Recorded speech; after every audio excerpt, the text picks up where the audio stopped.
Great. Don, would you like to get us going? Sure. My name's Don Gerber, and they've asked me to be a moderator for today's forum. I'd like to let you know that my expectations are that this will be a cordial event. No reason for people to be upset with each other, and want to avoid those kind of issues, and I'll be quick to shut it down if I see that coming.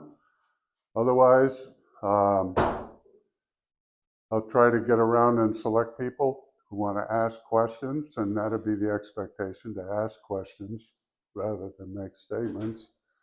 The candidates have asked to introduce themselves, so I'd like to go ahead and proceed forward with that. Great. Thank you, Don. I'm Tom St. Louis. I'm running for first Selectman. I've met a few of you. Really want to extend a big round of thanks to Don for agreeing to moderate the event.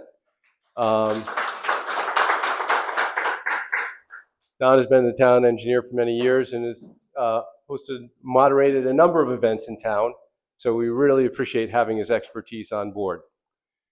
As Don mentioned, we're going to just introduce the candidates that are here, that are on the ballot for this fall, and then we'll go ahead and proceed into some question and answering.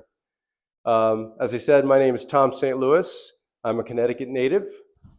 I grew up in Groton, and my first interaction with Lyme was as a senior soccer player at St. Bernard's, where I got completely destroyed by the Lyme soccer club down here. We knew we were in a little bit of hurt when we showed up and they had no football goalposts, but many soccer goals, and so we knew we were in for quite a match. I attended school in Massachusetts. I started working at Pfizer afterwards and had a long career at Pfizer, where I spent some time in Groton, in New York, at locations around the country and globe. I worked in a number of different stints while I was there. I was in corporate engineering, working on projects, but most of my time was associated with manufacturing. And it's those skills that I think are really going to come into play working in this job as first selectman. I manage budgets, I manage people. I had to do long-range strategic planning. And a lot of those same tasks, those same qualifications will come into play in the first selectman's office. For the last couple of years, I have been on planning and zoning. So I've had pretty good exposure to the town code. And it was really that, the risk to that code that motivated me to run. Earlier this year, there was a state housing bill, HB 5002.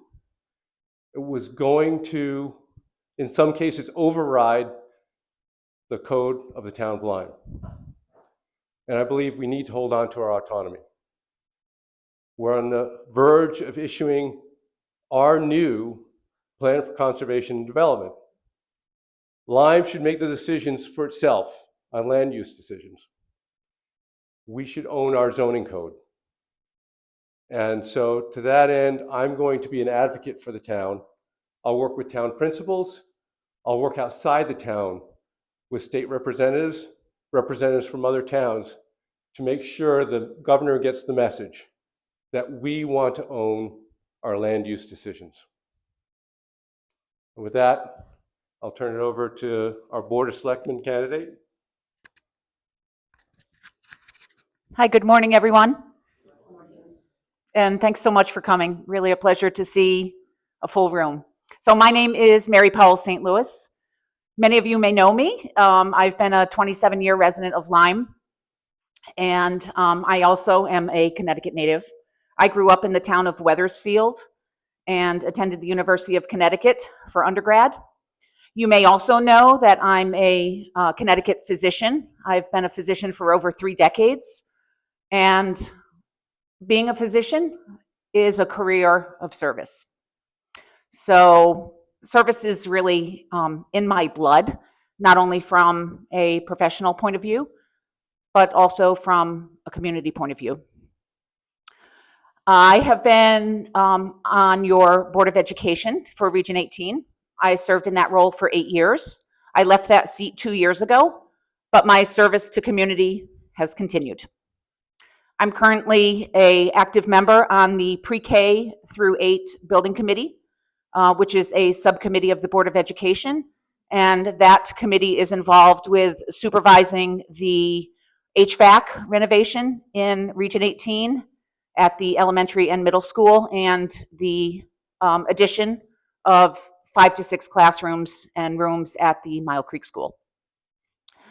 I'm a newer member of the Lyme Fire Department, and I am also a member of the Lyme's Veteran Memorial Committee, and actively involved as a master gardener. And you can see, I think, some of my work over at the Lyme Veterans Memorial in terms of those plantings, which I did with my son as his own community project. I'm also have been an active scouting leader, and I have 3 sons that are Eagle Scouts. So that's a little bit of my background in terms of, professional and service. I'm running for the Board of Selectmen. That's for a regular seat. Many of you probably know that our board is 3 seats, with the top seat as the first selectman, supported by 2 additional seats. And in the state of Connecticut, there should be minority representation on that board. So I am running for another for another step in my community, in terms of another opportunity to serve. The time is right for me, and I really look forward to the opportunity to give back to the town at a different level. So I would just like to acknowledge, and if they would like to say a few words, they are certainly welcome to, other members of our slate that are here. So if they would just stand, and I'm happy to hand you the mic, say a couple words, let us know what you're running for. But Steve Deveaux. So I'm Steve Deveaux. I'm running for Planning and Zoning alternate. I live in town. Actually, I've been here for 8 years. I grew up a mile away, so I've pretty much been on the same street my whole life. Really just want to give a working class person's view on the Planning and Zoning Board. And I run Deveaux on a landscape, so you see us probably all around in town, and that's pretty much all I got. So, Thanks, Steve. Okay, next we have our Board of Ed candidate, and that is Lannie Mossberg. Lannie, can you come up and just say a couple words? Hi, I'm Lannie Mossberg. I'm running for Board of Education. I work at the Town Hall and the Zoning Department, as I'm sure you've seen me. I run some of the board, or help with some of the boards. I have 3 boys in the school system, so the knowledge of the boards and the kids in the school, it'd be nice to get more involved and give my point of view and my help. Okay, thanks. Thanks, Lannie. Who else do we have here? Okay, thanks. Okay. Well, over to you. So the introduction's complete. Are there any questions do you have for the candidates? Go ahead. So I have one, Tom and Judy, we've been here, 20 plus years. So my question is, where do our property taxes go? How does that work? Can you give a quick summary of what happens there? In terms of, thanks, Tom, thanks for the question. So in terms of how are they developed, or kind of trajectory, where are they heading? Where they're headed. Good. Well, everybody know what our mill rate is right now? 14.5. See, I don't even know. Yeah. So we're at 14.5 on our mill rate, right? So that's 4 $14.50 per $1,000 of assessment. Anyway, the Board of Finance right now makes projections for town operations, the cost of doing business, and then they look at how they're going to pay for this. So they need a revenue line that matches what the town is going to outlay. School board is, our school cost is around 60% of the operating budget for the town of Lyme. It's a big chunk, right? Which is why it's important that we get people on the Board of Ed, that are making very good decisions. We don't want to, we have a highly rated school system. We don't want to skimp at all, but we still need to make sure that the dollars are being effectively spent, right? And so we need to have school board members that are doing the right things for the kids and the right things for the town, right? It should all work together. There are other operating expenses. We obviously have town employees. We have buildings like this that have utilities that need to be paid for. We have maintenance items, right? So all of that winds up adding up to about a $12 million budget for the town. And so that 14.5 mill rate is what needs to be assessed to the grand list, all the assessed properties in town, in order to raise the funds to operate the town. There are some other sources of revenues. We were really fortunate to get a $500,000 STEEP grant. This is for small towns in particular, and that helped pay for our share of the senior center renovation, right? Great thing. And we didn't have to absorb that out of the town because we got a grant for it. But we need to raise somewhere in the order of $10.5 million a year to pay to operate the town. So the mill rate, Tom, is currently 14.5. That suffices. Our Board of Finance is projecting that we can hold that for at least another fiscal year, which is great. It means everybody, whatever you paid this year, you should see the same bill again next year. Now, and maybe I'll turn this over to Mary for a little bit of explanation because she is on that building committee. There is a comeuppance. We all voted, we agreed to do these renovations at our school facilities, the HVAC renovations. There was a big price tag on that. State covered some, but we have to own some of it, right? And part of what we need to pay for in the next few years is what we call the debt service. So it costs money to use money, right, to pay for these things. The town is going to have to pay that back. And so right now our mill rate is projected to go up to about 17 in the next 5 to 6 years, right? So it's about a 20% increase. And that's as far as the projections go right now for the Board of Finance. So it's one of the reasons why good fiscal management is going to be a key part of this job. We know that's coming. What we want to do is make sure that other costs that the town could incur remain in control and remain as low as they possibly can to make sure that that's the extent of the rise in property tax. And so, Mary, would you like to talk about the school project a little bit? So, as you heard Tom mention, the two towns came together at referendum to agree to that $57.5 million school renovation, which, as I mentioned in my opening, is the HVAC, heating, ventilation, air conditioning, for the elementary, middle school in Region 18. And then there is a fairly large addition to the Mile Creek School. So the towns will be paying out of their pocket up to, we hope it comes in under, but up to $57.5 million. The regional school district was fortunate enough to get two different state grants, a $10 million grant and a $12 million grant. One for HVAC, one for the Mile Creek Renovate as New. I don't recall off the top of my head which was for which, but know that we got the equivalent of $22 million in grant money.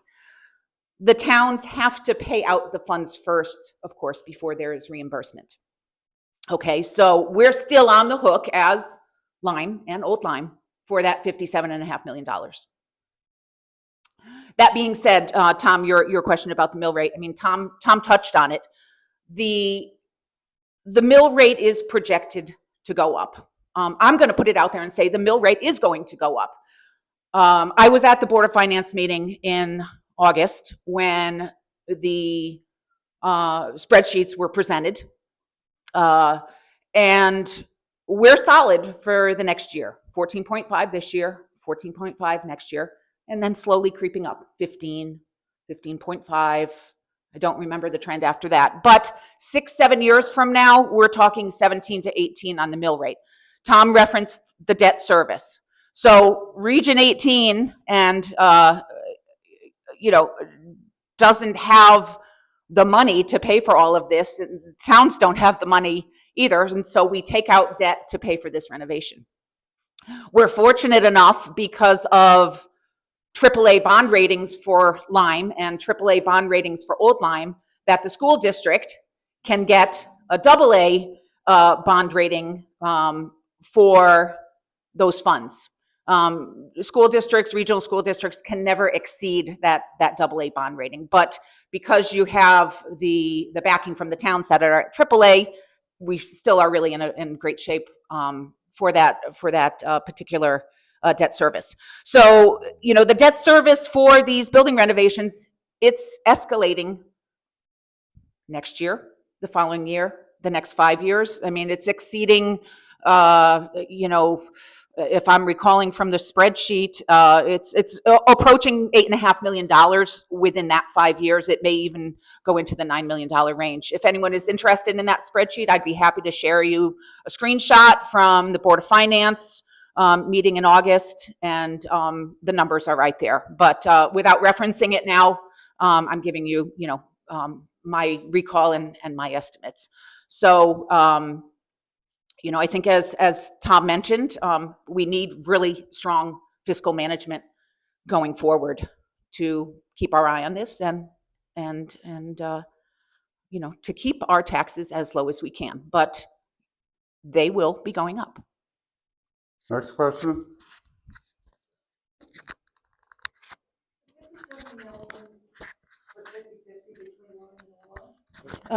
So no. No, it's not. So twice a year, the school district, April 1st and October 1st, they look at the respective student population from the two towns. So I was at the Board of Education on October 1st, this past Wednesday. So Lyme's share for October 1 has dropped down to 17.3%. So the share for next fiscal year for the school district will be an average of that 17.3 on October 1st and the October 1, 2027 value. So, straight answer is no. I mean, through the years, Lyme has generally contributed about 20%, if we round up to that, that number, right? So, yeah. So, let's say 20%, but it's slowly been creeping down, the 18% range. And then, like I said, October 1st, 17.3%. Does the town ever get donations, contributions towards any of this? Funds to be spent? So the town wouldn't receive the donations, but individuals can make donations to Region 18. During my time on the board, I mean, occasionally there was donation of equipment or, maybe $1,000, $2,000 there, but no, not otherwise. Next question. Go ahead. Question for Tom.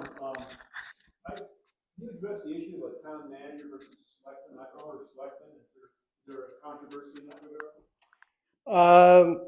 Dave, thanks. So the concept of a town manager has been discussed before, in the recent past even. And I think some of the philosophy around the discussion is that, the way our construct is, we have these municipal elections every 2 years, right? And the off election year, right? The off federal and state election year. And so you have the prospect, we have that this year of a first selectman who is electing not to continue, right? And yet we know the next first selectman has never been a selectman before, right? So the kind of the theory on the town manager is that to set up a more sustainable model where you have continuity in how you execute some of the functions that the first selectman does right now, you could create a town manager, and that person would not be elected every 2 years. They would continue in role. Now, the theory sounds okay, except that I think it takes away from you that point of accountability, right? So I had a long career at Pfizer as a manager, had a lot of training and a lot of experience in people management and budget management. And I think that that's highly applicable to what we expect out of a first selectman. That it is a full-time, it is the town manager job for the town of Lyme. And when they looked at other towns that have town managers, usually the minimum is for a town budget of around 30 million. So considerably more than Lyme's budget right now. And so it begs the question as to, if you went that route, how would you recruit, employ, and pay that town manager? And what do you then do with your Board of Selectmen construct, right? Because now your first selectman is no longer sitting in that office day after day after day, and is not really then the person you need to go to when you have issues in town, or things have to happen, things need to get repaired. You're now going to this person who was not elected, who will do their job and may not have that same onus, right, that a first selectman would as the duly elected representative of the town. So I think, to me, it doesn't make sense for the town of Lyme. I do think, and you'll hear probably some more discussion. I've certainly raised this. It'll be coming out in the news shortly. The need for robust sustainability, succession planning in town, right? We talk about volunteers and the critical role they play in the town, and we really need to bring in the next generation of leaders, people who can come in with, fresh ideas, lots of energy, good perspectives, and learn from people who are more senior in the role so that we have better continuity, right? And that's really where I think the town manager concept does not work for Lyme. I think we still want to have that accountability in the first selectman office. We want to scrutinize who we put in there, but then we have expectations for how that role gets executed. And to me, that makes sense, more sense than a town manager job. Yes. Since it's supposed to be a debate, and I know we don't have that opportunity necessarily, do we know what are the counterparty intention or capability for managing the budget? I think that it's more appropriate to have that question answered by the candidates who are not here, rather than for us to speak for the candidates that are running against them. Yeah, So I would pass on that question. Thank you, Don. And Dave, thank you for the question anyway. We really hoped to have, an ongoing dialogue so we could have that discussion, but it Next didn't work out. question. Yes. I was gonna ask a very similar question, so now I'm gonna drop down a little more in the weeds. What can the town of Lyme do to reduce the traffic accidents on 156? Anything? If they just seem out of control, it's dangerous. Yeah. Very, Can we do yep, very, very good question. Very good question, Liz. And we've knocked on a lot of doors, and it may be Joshua Town or Grassy Hill or Beaverbrook. We're hearing the same thing, right? It's speed, it's volume, and in some case, it's bulk of the vehicles. Like we've talked to people who have actually said, I braked and pulled over because I thought I was going to get crunched because a big truck was coming up Grassy Hill, and I'm thinking, what is that truck doing up here, right? So great question. I think we're limited to some extent because of our construct, right? So somebody asked me about speed cameras, right? And tying that somehow to a speeding fine, right? Which, to me, that's another income source, right? Hopefully it wouldn't be Lyme residents that were getting triggered, but we can't do that. You cannot do something like that in the absence of having a local police authority, right? You have to have a police presence in order to be able to, issue tickets and issue fines. So it's a good question. I plan to, follow up with Lars. You're left with only so many options. One is to, put up additional warning signs in key areas. Another one is to improve the conditions of roads in certain areas because, the other thing we've heard is that some roads don't have the center line. Well, they don't have the center line because they're ancient roads and they're not wide enough, and the machine can't calibrate and actually put the center line down. So we'll have to take a look at that. I don't know how you feel, but I actually see people braking and slowing down in Hamburg when the camera says, hey, you're going too fast. Now, that may be a temporary thing, but I think it's effective. And maybe if the town implemented that and moved it around and just, it's another activator, it's an attention getter that says, whoa, I'm distracted or I'm not focused on what I'm doing.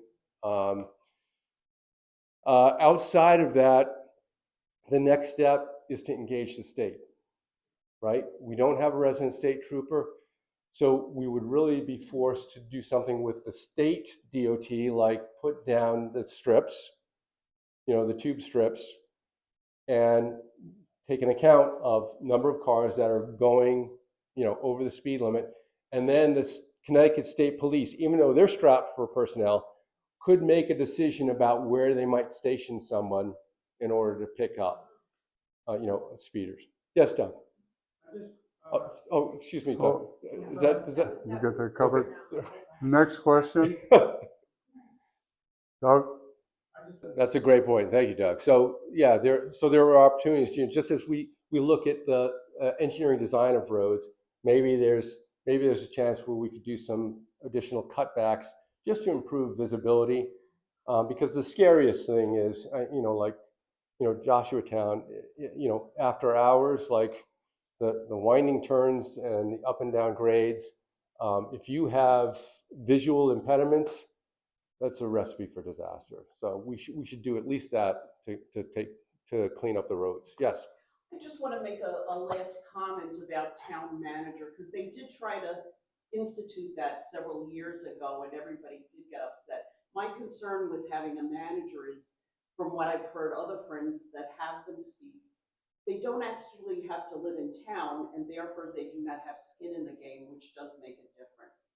And that's something, it does make a difference because there's a personal interest Thank you. Next question. Go ahead, Doreen. I'm just wondering, I know you can't speak of anyone else, but I just wondered if there are any changes you would like in the town. Well, so let's think about change in terms of positives, right? And I mentioned a couple of them before. Taxes, right? We don't have much commercial footprint, right? So we are pretty much beholden on our taxpayers, our property owners, for the lion's share of the funding in town, right? I highlight this as a concern because another element of the housing bill that distressed me so much this year was that there were provisions in there for new artificially set affordable housing targets for towns, right? That were not set at all based on the actual situations of those towns, right?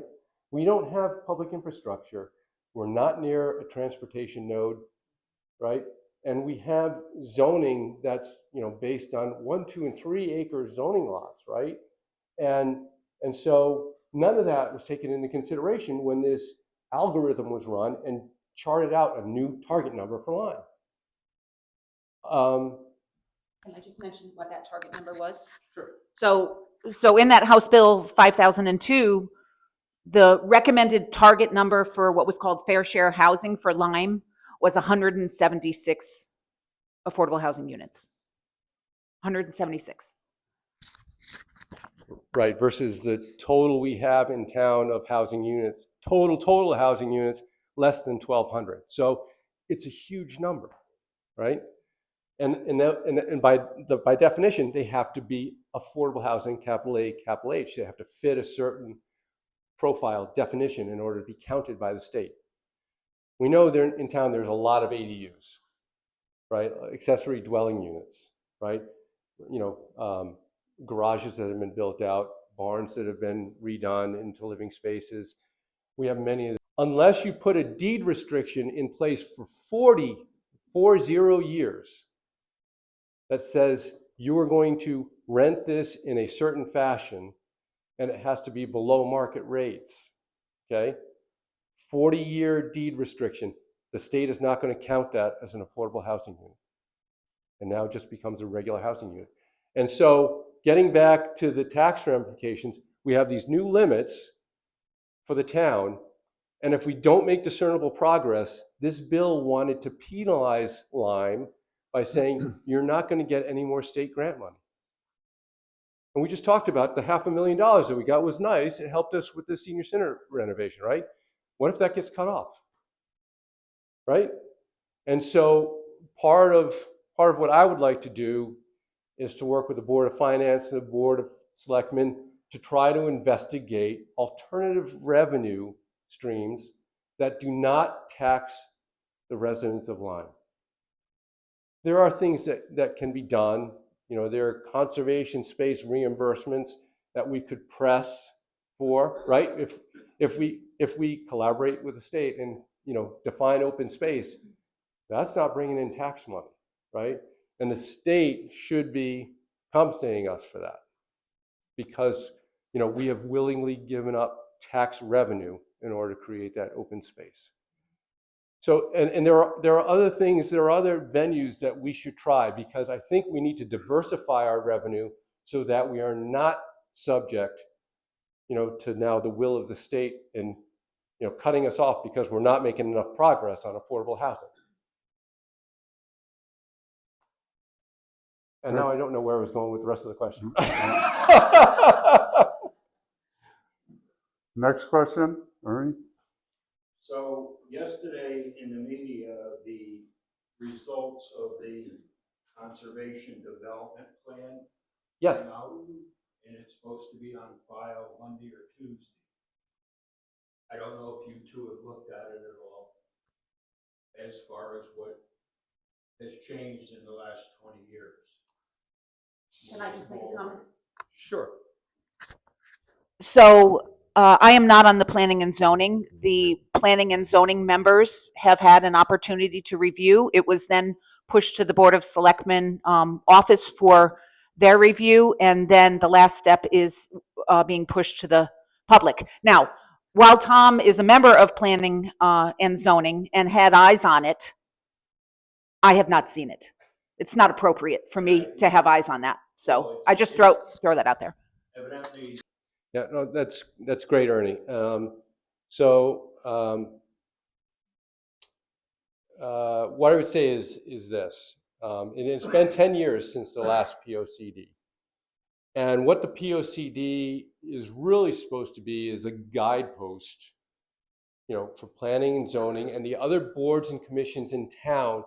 This is the will of the people, right? And this is how we want to operate the town, how we want money spent, and to some extent, what we are willing to bear in order to make that happen, right? So it is not so overly prescriptive that we now automatically have a set of rules for how we're going to conduct the town's business. But there are elements like for planning and zoning, right? There's going to be clear readouts on town preferences for zoning, right? Our historical norm has been, yes, we are largely 1, 2, and 3 acre zoning across town. There's questions in there, and there's a trend of responses about, is this still what you want for town, right? And so, without divulging too much, because the public comments portion really is starting to happen now, the answer is yes, right? And which is why I don't think that people have any appetite for cluster zoning, right? High density housing, multifamily housing, right? It's clear from the results that that's still not the preferred outcome for zoning decisions in town. And so, yes, our Planning and Zoning Commission, who will be headed by a new chairman, by the way, our boards of finance, our boards of selectmen, who will be headed by a new first selectman, we know that, right, have to work in concert with the Plan of Conservation and Development and chart a path forward. And that should guide, how we use the land in town, how we spend the money of the town, and the responsibility and basically the ask that the town has put before us for what they want to see in terms of operations and activities going forward. Next question? Does that Sure. suffice? Yeah, thanks, Doug. And to some extent, that again dovetails into the volunteer element, right? The more land you acquire, the more paths you have, the more bodies it takes to keep them free and clear and open. I do think I'm hearing tone-wise in terms of land acquisition for open space that there's more discussion now about what they call strategic pieces, right? So, are there important pieces that would link up other areas to create a more unified preserve, so to speak, right? And so it would not be necessarily just kind of a free-for-all purchase going forward. It's going to be very prescriptive and very targeted in how it's applied. Does that seem fair? I'm just putting what Yeah. I saw around. You have another question? I have a question. So Hydrilla is certainly a mixed bag, right? I think, the gut check that I would have is I would never want to just wantonly treat a natural environment with a chemical. But I look at this situation and say that do nothing is not an option. We know what do nothing entails. It means losing the cove, losing the viability. That will grow, it will take over, It will kill the other life that's present, and render the cove unusable. It will happen if we do nothing. I appreciate what the Army Corps of Engineers has done from a study perspective. I think, Elizabeth is joining us here today. She's done some nice write-ups on this. Mechanical removal is not a preferred option. It's called hydrilla for a reason. If you mechanically try to harvest it and you leave any portion, it's like the starfish. It grows back, the whole starfish. The hydrilla will grow back fully. And so if you're just chopping this stuff and trying to harvest it, you're just spending time and money, and you're not going to hold back the demon. So I look at what the Army Corps of Engineers has done in terms of a treatment. I relate it to my days in the pharmaceutical industry. They talk about no adverse effect levels, NOALs, right? And when we work on pharmaceuticals, it starts with a safety profile first, and we establish where that threshold is. So we know when this proposed drug starts to have an impact on a potential patient population. And we say, okay, that's a threshold. We know from a treatment perspective, we can't go anywhere near there, because now you're going to treat and you're going to create an adverse effect. And what the Army Corps of Engineers has done, and Elizabeth, wrote up a nice article on this earlier this year, is they've established what that no effect level is for paraquat, or for Diquat, and then they came down 1,000-fold, right? And it's that separation that allows them to say, with certainty, look, we are going to treat the hydrilla with this compound, and you don't have to wait 2 years to go swimming. It's going to dissipate and then get locked up by the soil very quickly, whatever's left, rendering it essentially inactive. And the concentration is so minute from a human perspective and even from an animal perspective that it should be considered safe. And so I'm comfortable going ahead and treating right now. If they had the budget and they came to us and said, we're ready to go treat the cove, I would give the thumbs up. And that's my 2 cents. Okay. The physician and the master public. So we have a difference of opinion here, even in the same household. So I hear Tom's scientific reasoning behind, and because I work in the biotech and pharmaceutical industry, I know exactly what he's talking about in terms of these NOELs and et cetera. So, but I'm going to put on my physician hat. I'm going to put on my public health hat. I'm going to put on my Lyme hat. So I've attended at least 2 of the state of Connecticut informational sessions that they've done online. And I don't think they're either not revealing all the data or the data isn't there.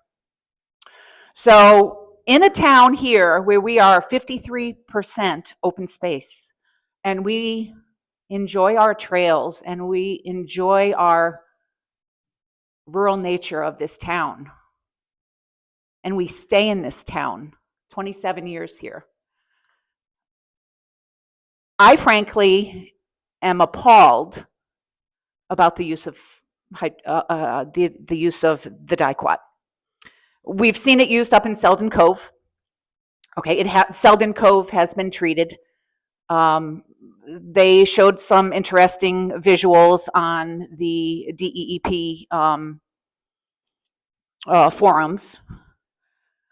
And I don't recall exactly what year Selden Cove was sprayed, but they also show the response 2-3 years later, and it's already creeping back. So the use of the Diquat is not a one and done, and okay, we don't need to worry about hydrilla in our beautiful, recreational waterways here. On this particular recent forum with the DEEP, we had other residents of Lyme who were expressing concern about the spraying of the potential spraying on Hamburg Cove, and the visuals, if you will, for the Camp Claire users and parents and children. So while they say that this compound, okay, made in China, okay, banned in China, banned in Brazil, okay, as an herbicide, while they say that it's safe and it's inactivated in the soil and we don't need to worry about it, I mean, I'm not in agreement. I'm not in agreement. It's a toxin. It may be inactivated. We don't know what the local effect is in terms of our well water, because do you think that the state of Connecticut has studied this anywhere? So, I'm a no. It's not a one and done. You've seen the effect up at Selden Cove that the hydrilla creeps back. And, from a master gardener point of view as well, we look to non-chemical options, mechanical, to take care of invasives, etc. We don't look and do not recommend chemical for destruction of nature. So that's my viewpoint. Thanks. Next question. I would just chime in on that still. Yep, okay, yep. Yep, we've been married 31 years, but obviously, we don't see eye to eye on everything. And I would just say this about those countries where the Diquat is outlawed. From all I've been able to gather, it is because it has been abused as a suicide agent. And people, there are people who are living in these countries who've actually taken not the diluted version, but the full strength Diquat. And it is a terrible, painful death. But again, It's also banned in the EU. So some countries in the EU have seen this happen with elements of their population. And it's a tragic thing, but the real underlying issue is not the Diquat itself, because you could do that with isopropyl alcohol if you wanted to. It's the mental illness or the anguish that is underlying the individuals in those cases that are choosing to take their lives in a particularly horrific fashion. Next question.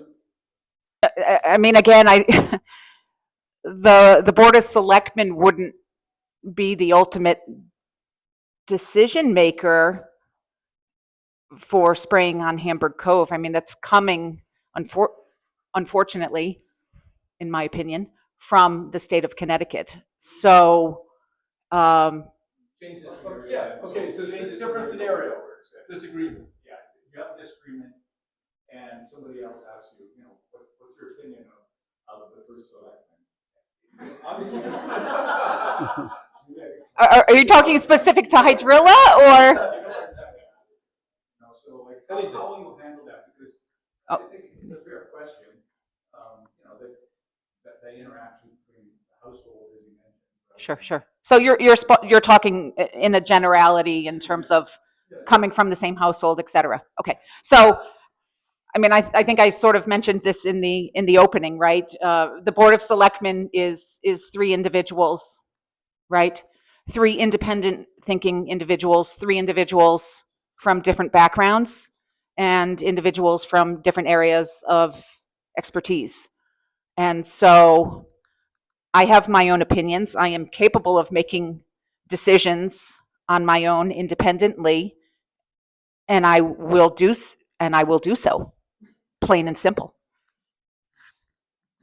Next question. Go ahead. When you think about our town budget, right, being in that $12 to $13 million range, and with, again, 60% of that budget going to the school system, because of my experience on the Board of Education for 8 years, I think that I probably have more knowledge and expertise and maybe more opinions about what has gone on within the school district. We have put 3 children through from kindergarten through the Region 18 school district. Our last son is a senior in the high school, so working on college applications, things like that.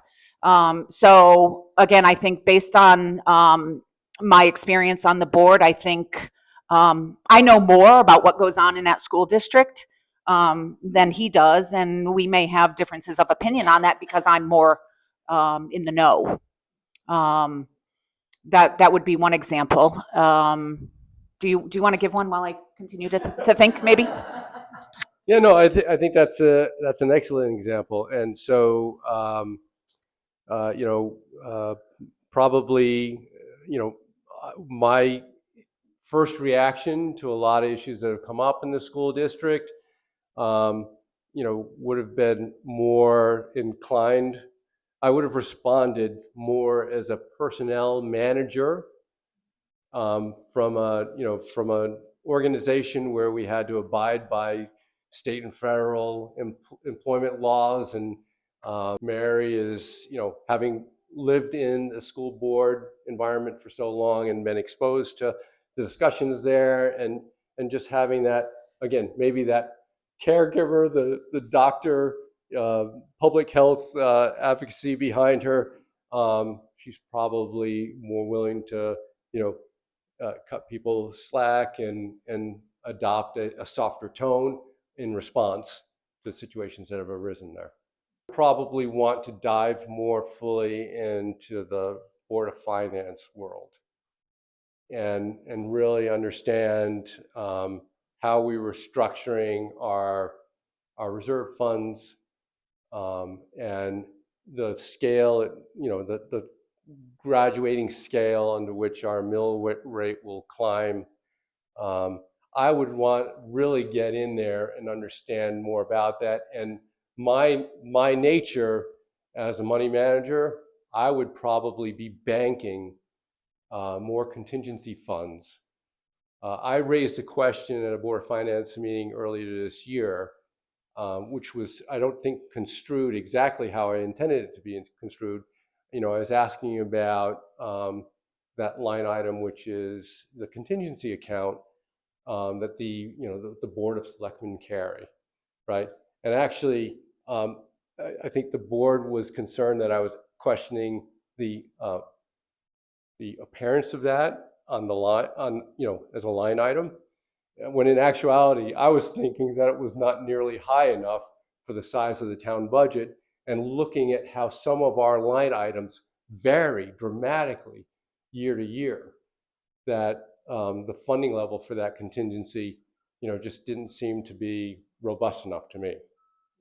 And I think Mary's. Well, I just want to make a comment that you referenced about the undesignated or the reserve fund. So let's not forget that earlier in the year, it was March or April, if I recall, I dove deep into the undesignated fund for Region 18.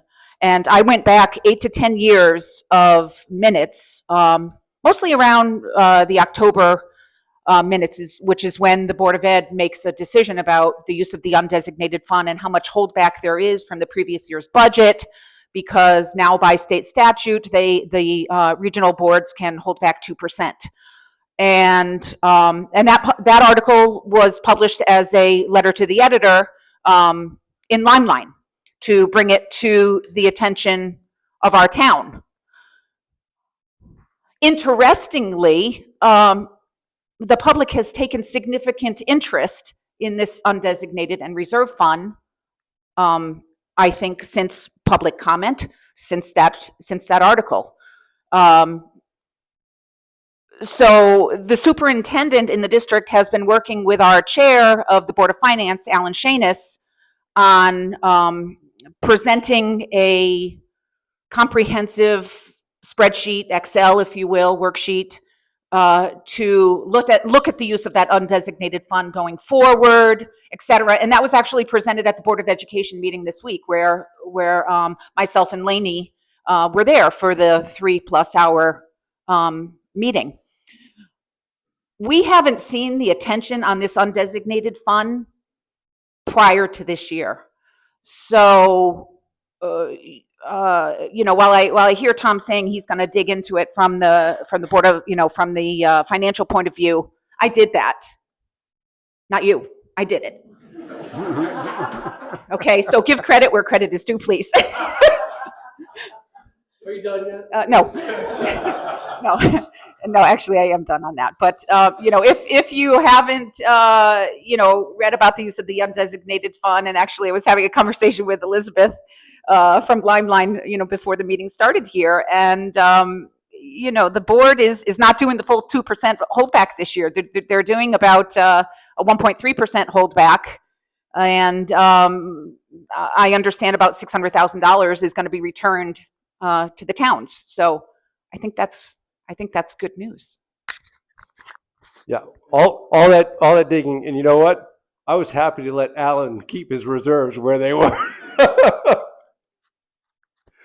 You all set? Any other questions?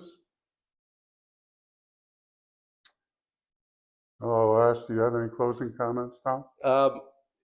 Steve and Laney, you want to say anything? No? I actually have a question. Okay.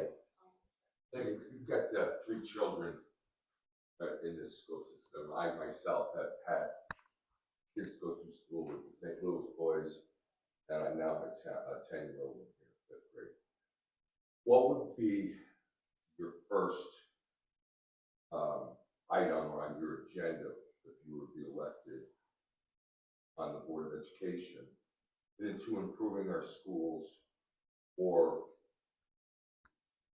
taking things out of them that don't belong?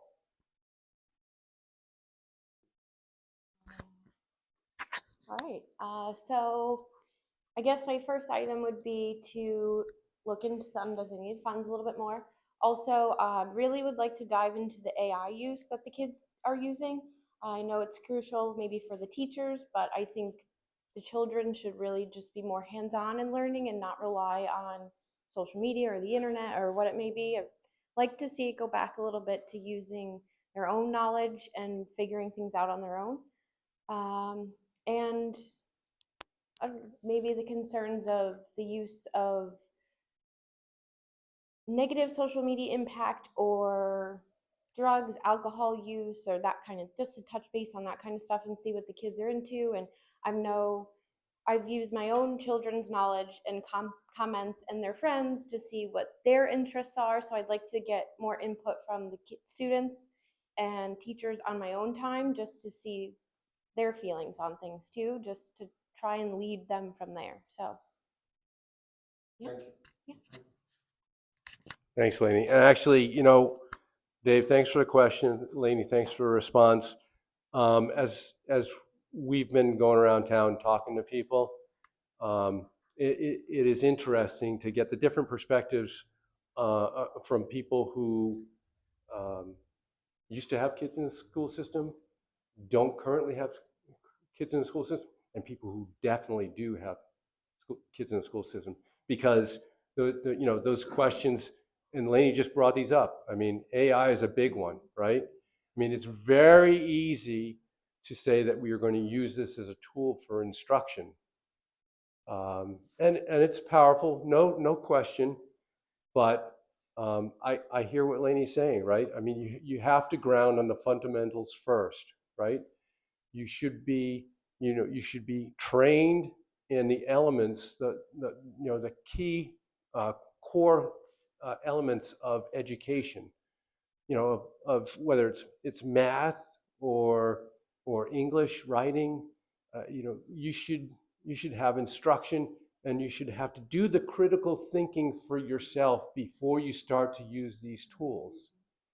I don't know how many of you have this familiarity, but kids in advanced math, right? They'll get a polynomial equation, right? And who remembers taking that when you had to do just, you had to draw this thing out and you had to match up pieces, right, in order to solve it? No, you can type the equation into Google and it comes back with the answer, right? And what has the kid gained from that, right? And so, I think our school system is doing a great job. We're very highly rated. We just heard, the latest SAT rankings. We're like in the top 5 for both math and English evidence-based writing across the state. And on a school ranking perspective, we're number 8. So we're doing great. What we want to do is make sure that, that greatness is centered on core fundamentals, right? It may be a sliding scale. Maybe every other school in the state is doing this, right? But yes, learn to use AI when it is appropriate and after you have that command and you have that critical thinking skill that allows you to discern that what you're getting is the right answer and not, right? Thank you. Is that good, Dave? Thanks. And any closing comments, Tom? Don, thank you so much. We really appreciate you coming out today. I want to thank everybody who showed up. Please, there's goodies. We need to make sure that they don't go home to the St. Louis household that has 2 adults and only 1 kid, so please take some.